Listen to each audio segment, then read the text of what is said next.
if the delegates will continue to pretend that there's no problem in the world, that they can continue with business as usual, whether they're going to yield to arm twisting just because a few dollars are being hoisted about in the corridors.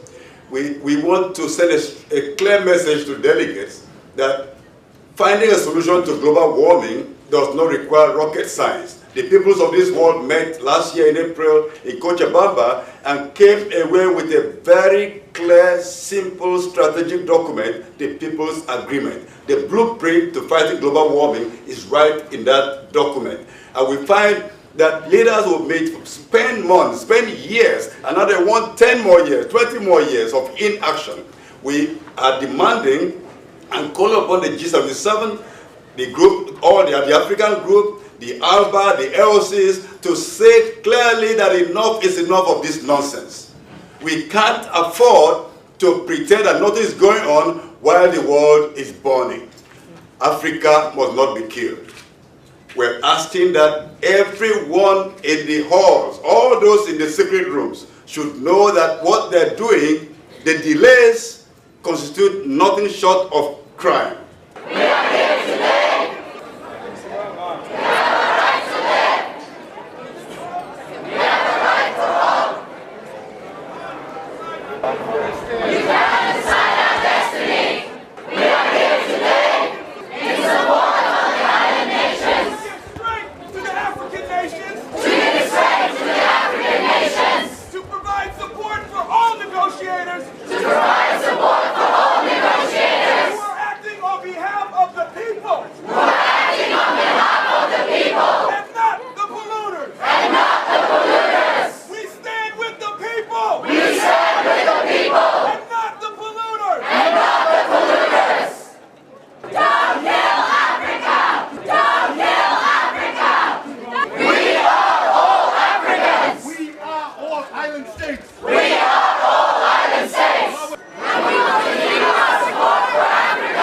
Continue our support for the poor. We will continue our support for the poor. We will continue our support for the island nations. We will continue our support for the island nations. World Bank out of climate finance.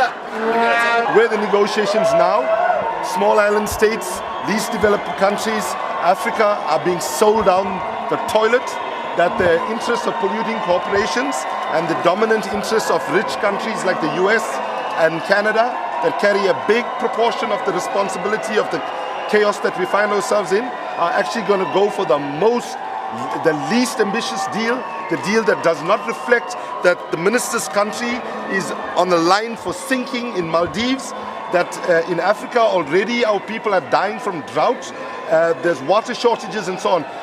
The politicians are carrying on as if the negotiators are carrying on, particularly those from the US and the polluting countries historically who carry the biggest responsibility, are behaving in a manner as if it's business as usual. And they negate the fact that people are dying now, and the more they delay, the more they drag the feet, they are basically selling our children and grandchildren's future down the toilet. That is what they are doing. No dirty deal! No dirty deal!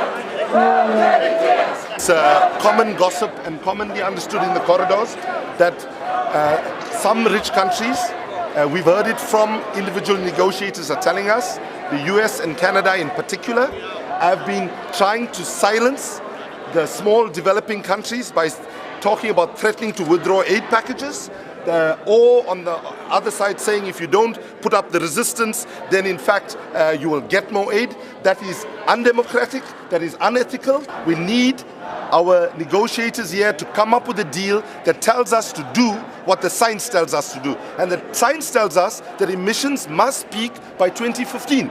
And the rate that we are going, we are looking at a world of 4-degree temperature rise. That will fry Africa, that will sink all the small island states, and it is unacceptable that the most powerful countries in the world continue to drag the feet and show the lack of urgency and lack of ambition. And yet we are in Africa with the Mali Bamako Declaration of the African Group. They were extremely ambitious. They said we need a 40% reduction by 2017. So Africa has remained strong here, and we hope that over the next 24 hours that Africa is not divided by rich nations of the world. Africa must stand firm. Africa must remain committed to its people, and we call upon the EU, Japan, Canada and the US to back off, support rather than get Africa into a future where it will burn.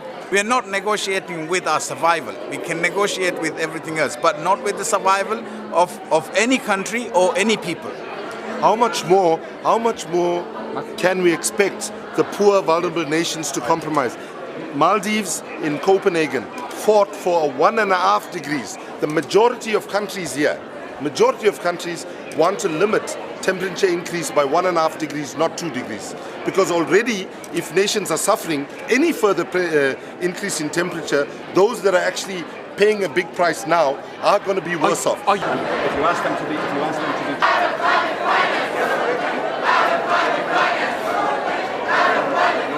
A few moments ago, we found out the decisions that they have been cooking behind the scenes. In Durban, they won't approve a second period of commitments for the Kyoto Protocol. The EU is accepting that they will convert the Kyoto Protocol into a zombie that will exist only with the purpose to preserve carbon markets until 2020 and definitively disappear in 2020 when this new legal framework comes into force. But let's repeat it, it will not be binding. So we are going from bad to even worse. The US is the great winner. They managed to eliminate any nation to a binding agreement. That means the new legal framework will be an empty gesture without any effect. This will become known as the lost decade of the fight against climate change. Genocide and ecocide will reach proportions that we have not yet seen. We have been saying that hundreds of billions of dollars are needed every year in order to enable the peoples of the South to deal with the impacts of climate change. And it is clearly the responsibility and obligation of Annex I countries to provide this finance. But what we have been witnessing, not only in Durban, but also in the last 2 COPs, is consistent with what is happening in the talks on the KP and the mitigations, and that is a complete evasion or refusal to fulfill the obligations and responsibilities of Annex I countries to provide this finance. The Durban COP is expected to approve the design of the Green Climate Fund, but the outcome from the Transitional Committee and the proposal on the table is a proposal that we find very difficult to accept, principally because they are proposing a private sector facility. And this is something outrageous because the fund is supposed to be for developing countries, for the good of the peoples of developing countries. What the Annex I countries are basically doing is wanting a fund that is completely based on their terms and that will operate primarily to fulfill what they see as necessary, and that is to provide access to the private sector to these funds because they believe the private sector is the one that should be financing climate change. What this means, of course, is more markets, more profits from the suffering of people, and climate finance that will not be based on the priorities or the policies of developing countries. In this context that we are hearing here, we won't have any concrete targets on reductions, we won't have any kinds of commitments, but other things have been advancing. For instance, the use of carbon, the use of soils and agriculture as objects in carbon markets. This will be devastating for peasants and all the small food providers that produce 70% of the food that is consumed in the world. We need to oppose these kinds of development, the inclusion of agriculture and soil in carbon markets, and also defend the right of peasants and listen to completely other ways of cool the planet as they are already doing. Offsets, including RED and other offsets like that pushed forward by the United States, are being felt in my community. The Marathon Oil Refinery, which is in my city of Detroit, Michigan, is being expanded to process tar sands that could potentially come from Canada. So we are asking that the Obama reject, not reroute, the Keystone XL pipeline, and we're here to support a moratorium on RED.